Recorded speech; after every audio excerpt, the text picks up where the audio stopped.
Bourbon. Belts. Blockbusters. You are listening to the Triple B Podcast.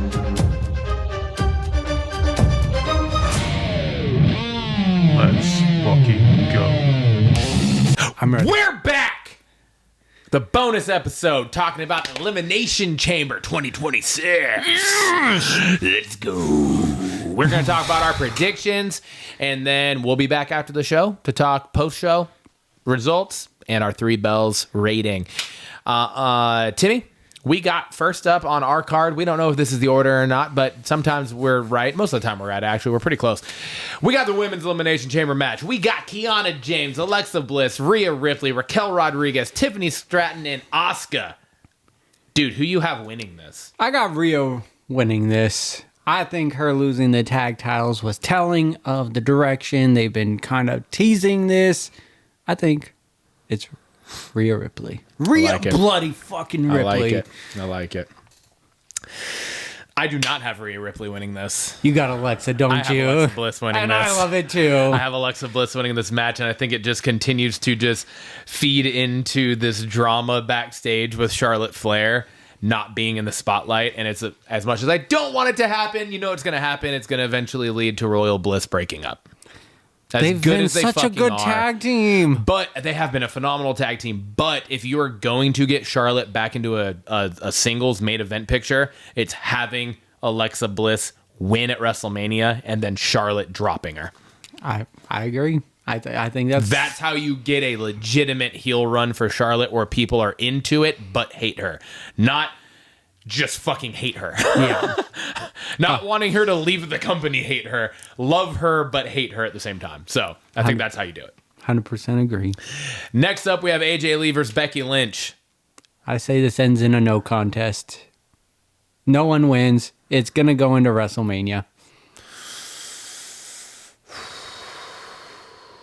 I don't know how, but that's how I think it plays out.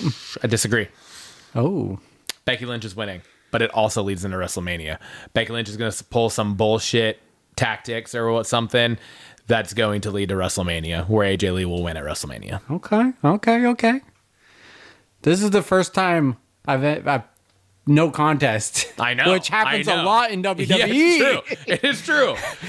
Once a show, at least. Next up, we have Finn Balor versus CM Punk. Who do you have winning this? I wish Finn Balor was going to win, but CM Punk's winning. I'm going no contest. Oh! Okay. Roman Reigns is getting involved in this match in some way, somehow, and I think it could potentially actually lead to a triple threat match at WrestleMania. I think Judgment Day betrays Finn Balor, and it leads to Dom versus Finn for the IC title Mania. No. See, that would be such a step back for Finn, though. I know, but I want him to be champion so bad. But I think Punk wins. I think to the detriment of Judgment Day. Okay. And lastly, Men's Chamber. We got Randy Orton, Trick Willie, Logan Paul, LA Knight, Javon Evans, and Cody Rhodes. To me, this is probably one of the hardest chambers to predict. Not for me. And it's because it's a toss-up between 3 of them. But I'm going Randy Orton. I think Orton's the winner here. But I don't think he's the sole contender to Drew McIntyre's title. I've said it on the show. I think it's going to be a fatal 4-way. But I think Orton wins the chamber here. See, and I think some weird shit happens that ends up getting Cody and Orton both eliminated in this. Which is then what leads to Logan Paul and LA Knight being the final 2, but the Masked Man comes out and costs Logan Paul, and LA Knight finally gets fucking pushed to what he deserves. Damn. With everybody saying, LA Knight, yeah. And that wraps up the predictions for Elimination Chamber 2026. We'll be back post-show.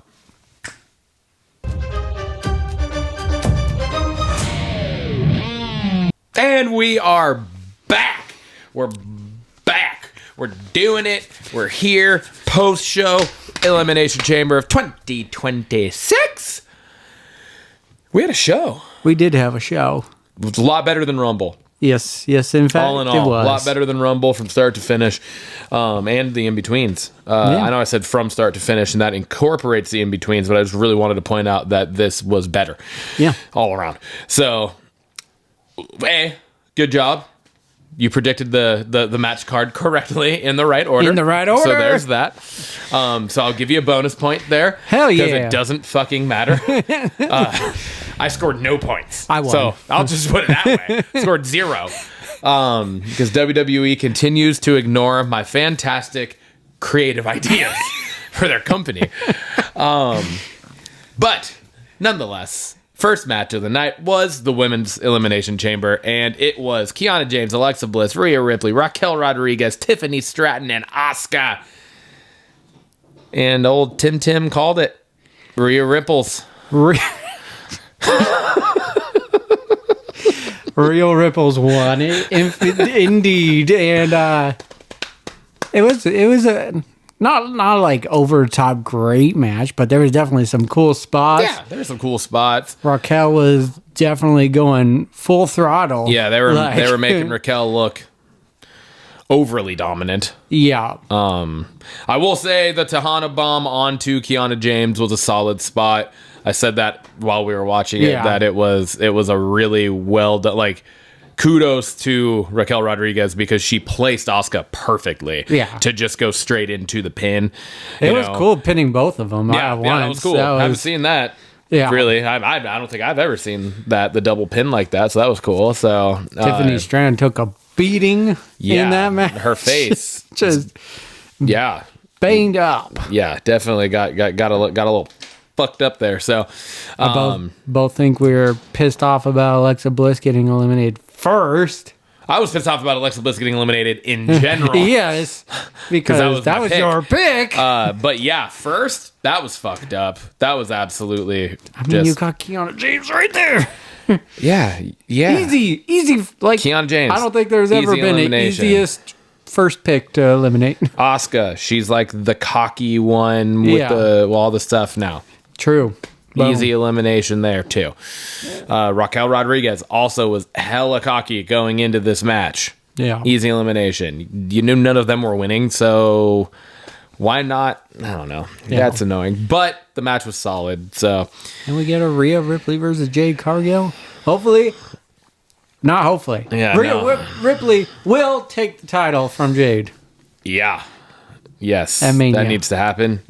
The fact that we have to deal with Jade being the champion until WrestleMania is a real fucking bummer on my life. But hopefully this can just elevate, like force Jade to be elevated a little bit. You know, I don't know, but hopefully, because Rhea Ripley does bring out the best in people. Yeah, she's solid to work with, so I'm excited for that. That's true.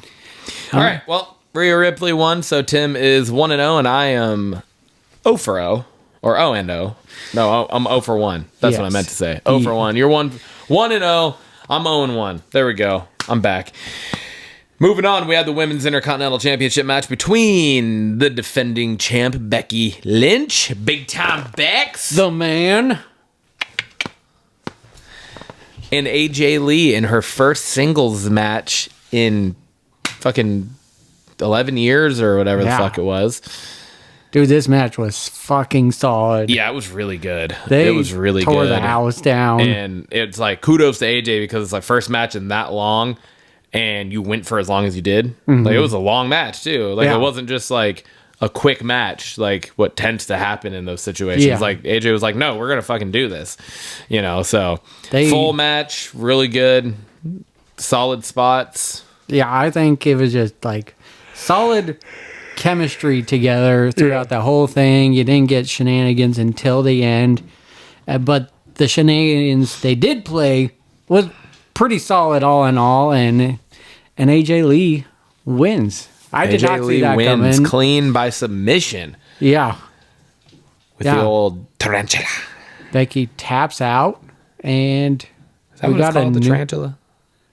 the Black Widow? No, Widow? Something like that.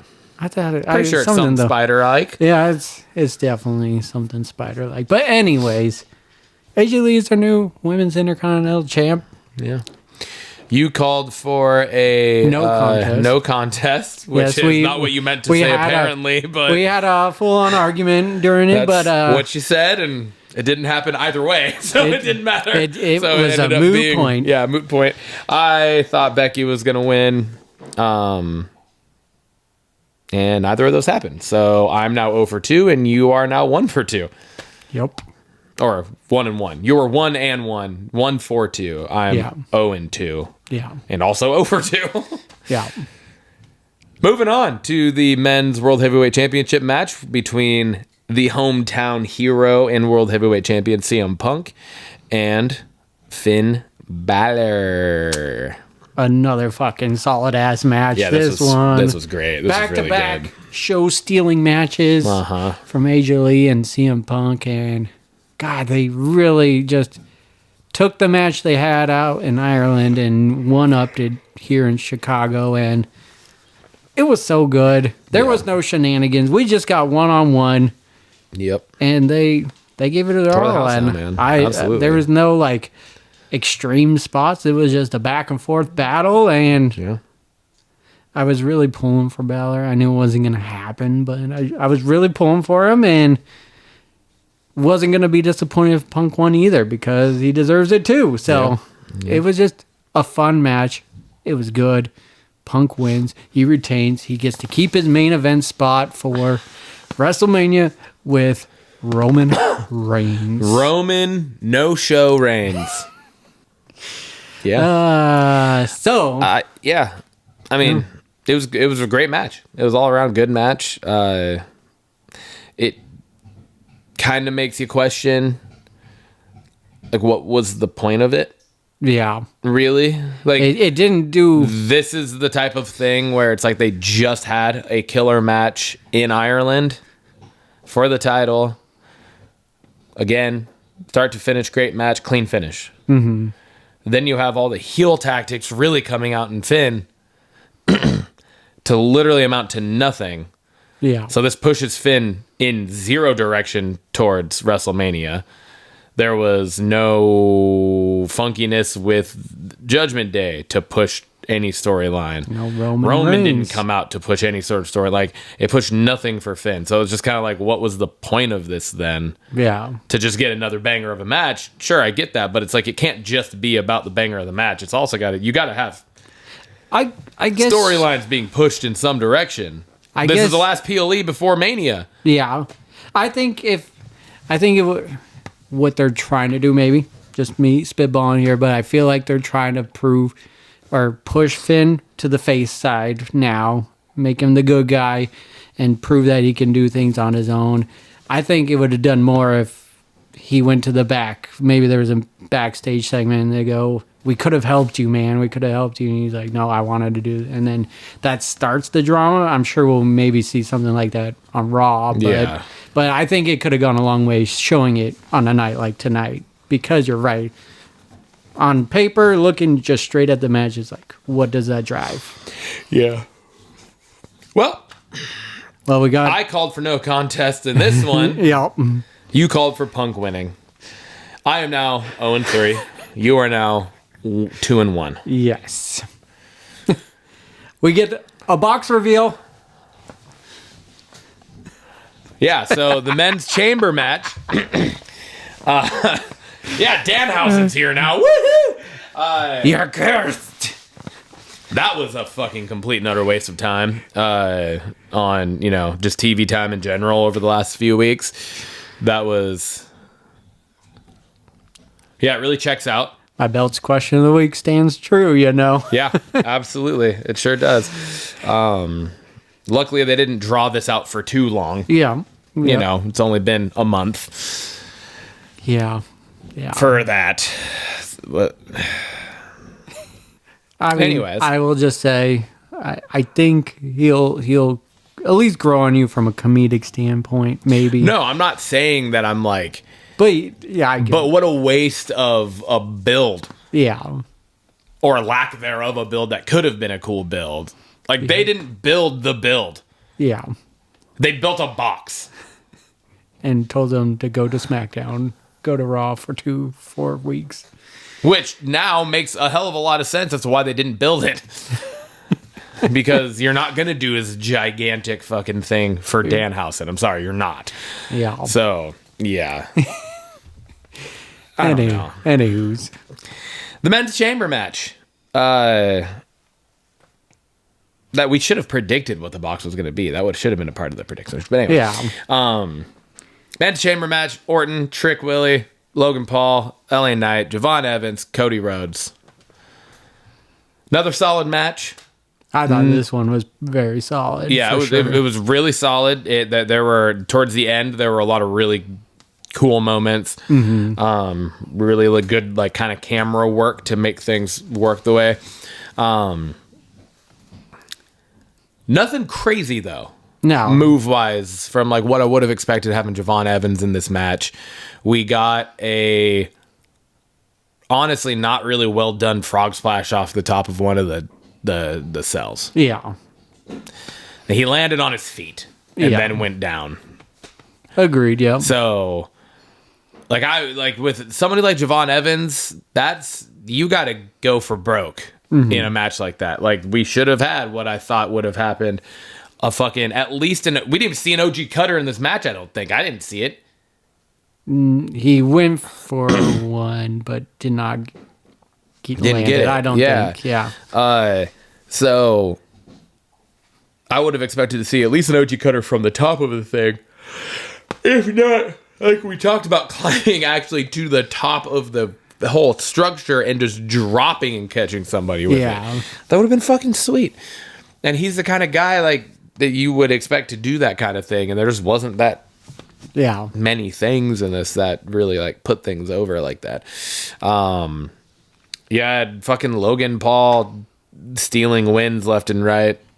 He eliminated 3 people. Eliminated Javon Evans, eliminated LA Knight, eliminated Trick Willie. And then we got, while they're taking Trick Willie out, we got the camera on Trick Williams coming out of the chamber, walking backwards. And as he clears, it was like perfect timing, because as he clears, the masked man steps into the ring. Yes, indeed.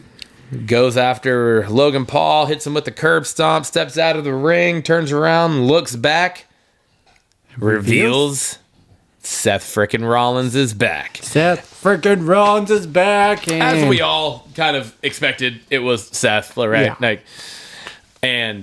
But he's back, which I think is a huge boost to Raw. A huge boost to the fucked up Vision storyline right now. No kidding. So yeah, I think it's awesome. I'm excited for that. Paul's reaction to it was, "Who's screaming?" I know. I was just like, "Who is that screaming?" Because they had just showed Paul Heyman, and he was just stunned. I didn't expect him to just be screaming that like that. So that caught me off guard. I literally looked at you, I was like, "Who is that screaming? Who is close enough to a live mic right now to be screaming like that?" And you were like, "It's Paul Heyman." It's like, oh fuck. So Cody takes advantage, eliminates Logan Paul. Cody, Orton kind of do a little stare off in the ring while they're gathering themselves and pulling themselves up. Cage door still has yet to close. And here comes Drew. Attacks Cody from behind with the championship. Really does not want to face Cody Rhodes again. Yeah. Gets in the ring, starts trying to attack him. Cody turns around, go back and forth a little bit. McIntyre hits a Glasgow kiss. Throws it back in the corner, and here comes Orton. Orton battles or turns him around, hits him with an RKO. Cody gets him up, hits him with the crossroads, and stands up perfectly. Perfect transition into an RKO for Orton to get the 3 count. For Orton to win the Elimination Chamber 2026. Got his, I believe, 9th overall elimination in a chamber match as well. Yeah. And won it second time. Yeah. Okay.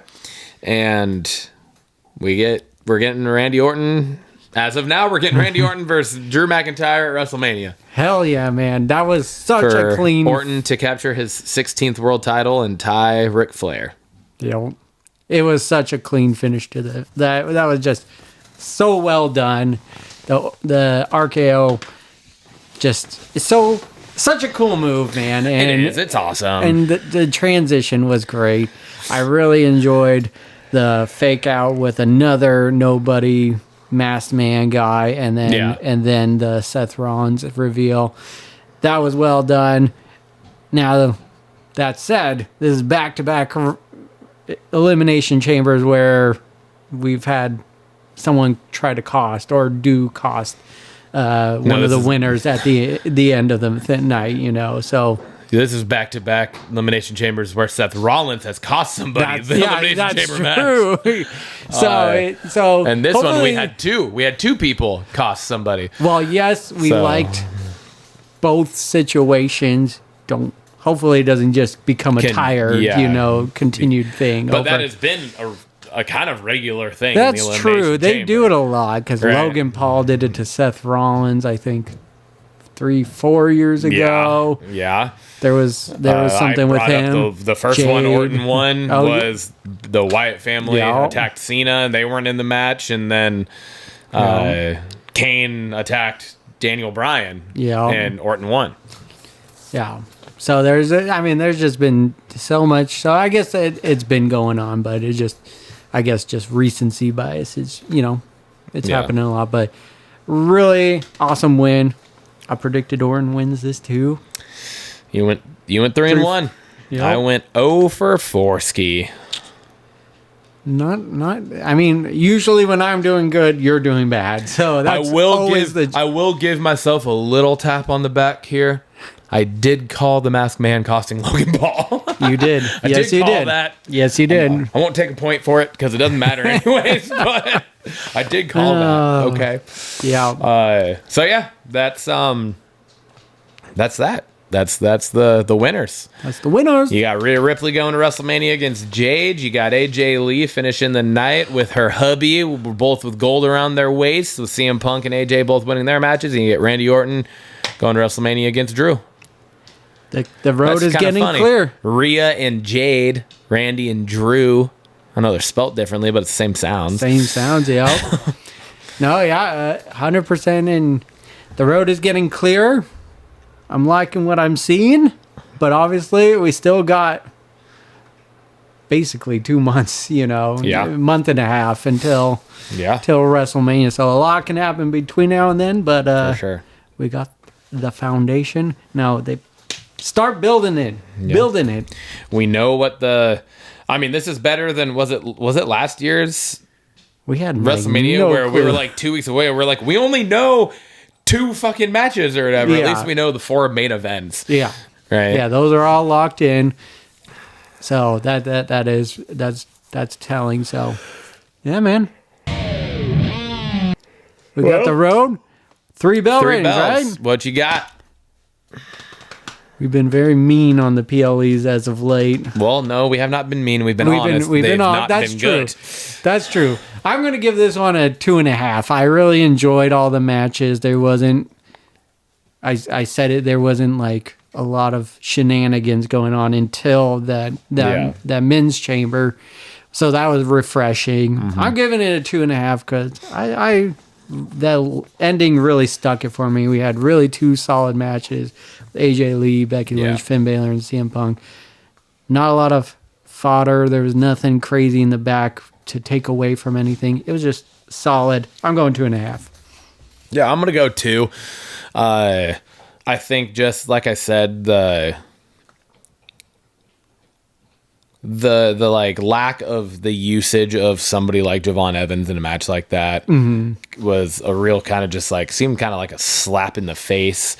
The constant just shoveling shit onto my guy LA Knight to get eliminated by a low blow. That was, of all things too. It's like, what are we doing? And like all of these things that he ends up getting put in, he ends up getting screwed, like gets screwed over or gets pinned in some bullshit way. It seems to just constantly be his thing that they're constantly writing for him. Again, like I said, to have the whole just kind of like great match, but what kind of was the point of this great match with the zero story driving elements to it with Finn and Punk? Yeah. You also said at the end of the IC match that you were like, so where are we going for WrestleMania with this? What's the story then? Yeah. Because it totally would have made sense for Becky to pull some heelish bullshit and keep that storyline going. Yeah. To push it to WrestleMania. True.